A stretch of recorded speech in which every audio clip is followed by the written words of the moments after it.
Confissão. Dando continuidade ao nosso estudo, hoje é o dia de estudarmos e analisarmos os artigos 389 até o 395 do Código de Processo Civil. São artigos interessantes para que a gente possa aqui tratar e nós vamos, portanto, desenhar as principais informações aqui a respeito da confissão, certo? E aí eu convido você para a tela e a gente começa a nossa brincadeira aqui, pessoal. Lembrando o seguinte, que quando se fala em confissão, ela poderá ser judicial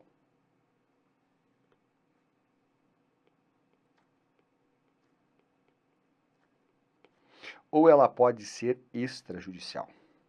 Ou seja, ela pode se dar dentro ou fora do processo. Entretanto, é de mais importante você entender que a confissão extrajudicial, ela somente será admitida, pessoal, se não for exigida a prova literal. Então, vou colocar isso. Posso posso me valer de uma confissão extrajudicial? Posso, mas o artigo 394 fala, a não ser que se exija prova literal. Então, vou colocar exceto prova, ou melhor, exceto exigência de prova literal.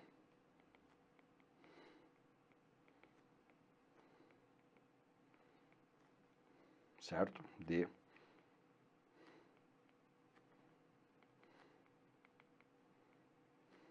Ótimo. Então, esse é um ponto legal aqui para vocês. A confissão judicial, por sua vez, ela pode ser, pessoal, espontânea ou provocada, tá? Então, ela pode ser espontânea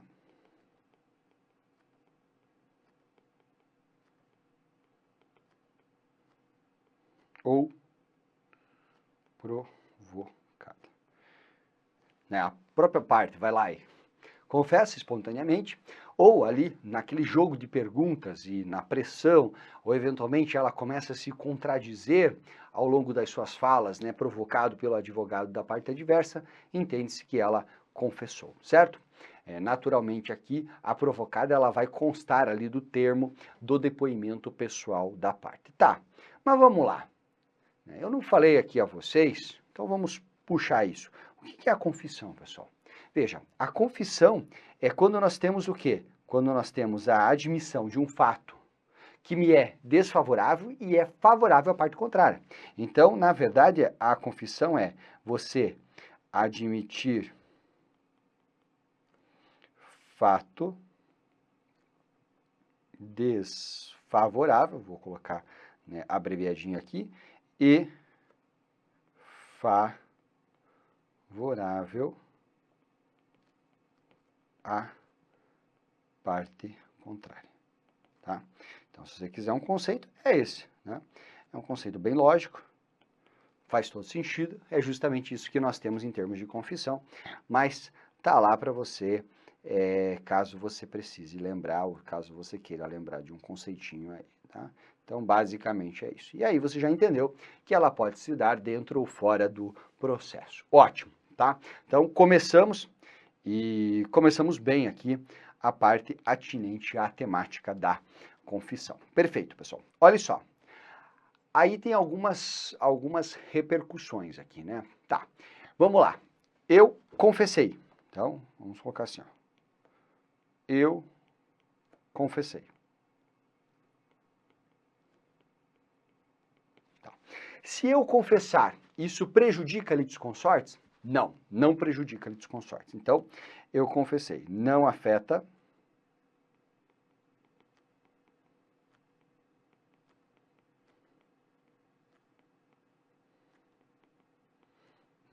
litisconsortes. Tá, beleza. Então, tá dito ali no próprio Código de Processo Civil que, eventualmente, o litisconsorte, ele não vai ser afetado pela confissão. Tá bom. Aí tem um outro ponto interessante que é o seguinte, se eventualmente, né, houver a confissão, mas envolver a discussão de um bem imóvel, tá?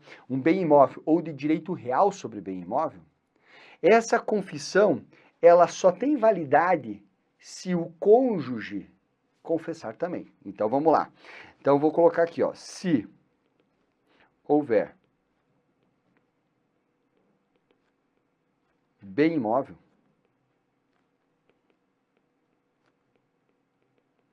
tá? Depende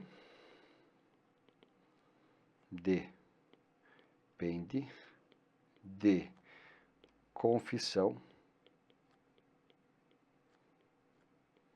do cônjuge. Porque senão não tem como. Né? O imóvel não é apenas de um dos cônjuges, nós temos a ameação, é dos dois. Tá? Tanto é que o CPC fala o seguinte, ótimo, essa é a regra, né? Eu vou até colocar assim, ó, vou colocar aqui a chavezinha, porque aí eu já deixo bem clara, né, quais são as duas hipóteses aqui. Perfeito? Ótimo. Então, eu fui lá e confessei. Não afeta a litisconsortes e se houver bem imóvel vai depender da confissão do cônjuge. Só que nesse último caso aqui, isso só não se aplica se o quê? Se casados em regime de separação total, salvo regime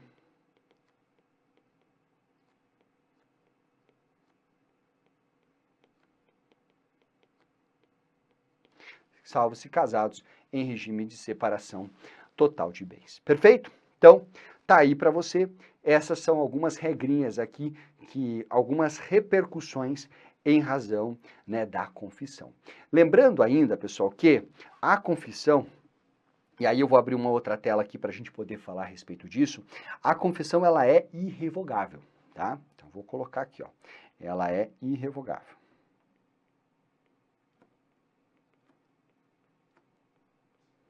Então, se ela é irrevogável, né, o que você tem que entender? Poxa, eu não tenho como ficar anulando uma confissão, certo? Ah, professor, mas se eventualmente ali na prática, né, houve um erro, ficou comprovado um erro de fato, ou houve alguma coação, opa, aí são exceções, certo? Então, ela é irrevogável, mas pode ser anulada,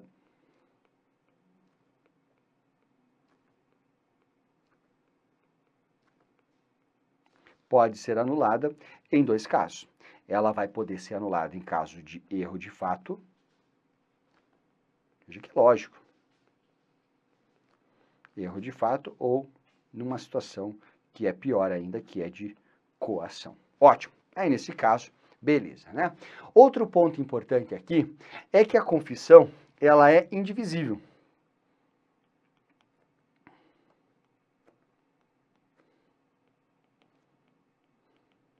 Tá? E é só isso que eu vou anotar aqui, ela é indivisível. Por quê? Vamos lá, vamos supor que, né, no depoimento da parte, em alguns elementos ela confessou, outro ela robusteceu a sua própria defesa, né? Vamos supor, a parte autora está buscando a confissão da parte ré. A parte ré foi lá e confessou uma parte.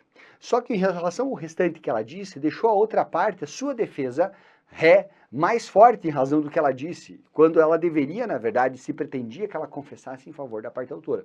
Eu não posso dividir e dizer, olha, vai usar a parte que me beneficia, o autor não é pretendendo, vou usar a parte que me beneficia e a parte que não me beneficia eu vou deixar de lado. Não pode. Tá? Por quê? Porque ela é indivisível. É sempre você lembrar aquela máxima, né? Que a prova é do processo, não é da parte. Portanto, não posso aceitá-la no tópico que me beneficiar e pretender rejeitá-la naquilo que me for desfavorável, já diz o nosso Código de Processo Civil. Tá bom? Pessoal, sobre confissão, os elementos são esses, tá? Veja, é bem objetivo, mas é uma partinha um pouco mais chata, um pouco mais detalhada aqui do Código de Processo Civil na parte de provas. Então, revisamos, enquanto eu reviso, você deixa o seu joia, já faz o seu comentário ali embaixo se você entendeu, se você tiver alguma dúvida, já vai deixando sua dúvida, e claro, né, lembre que todo esse material, tanto esquematizado como os roteiros que eu uso nas minhas aulas, estão absolutamente gratuitos no meu canal de Telegram. É só você ir para lá, vale a pena você acompanhar o nosso trabalho. Vai lá para você já seguir o trabalho no Telegram, é o local que inclusive eu aviso de eventuais aulas que eu faço gratuitas. Então vejam só, nós temos o que, pessoal? Que essa confissão ela será judicial, podendo ser espontânea ou provocada, certo? A extrajudicial ela é admitida, entretanto, não pode ser utilizada se eventualmente for exigida a prova literal. Beleza, confessei. Tá bom? Confessei e ferrou, né? Isso mesmo, confessou você, aderiu aqui à pretensão da parte contrária. Só que se houver litisconsorte, não afeta o litisconsorte, e se houver discussão de bens imóveis ou direito real sobre bens imóveis, nós dependemos da confissão do outro cônjuge, a não ser que estejamos casados no regime de separação total de bens. Ela é irrevogável, mas se verificado o erro ou se verificada a coação, posso anular. Perfeito? E por fim, você vai lembrar que ela é indivisível. E assim a gente fecha mais um trecho de nosso estudo. Valeu, moçada!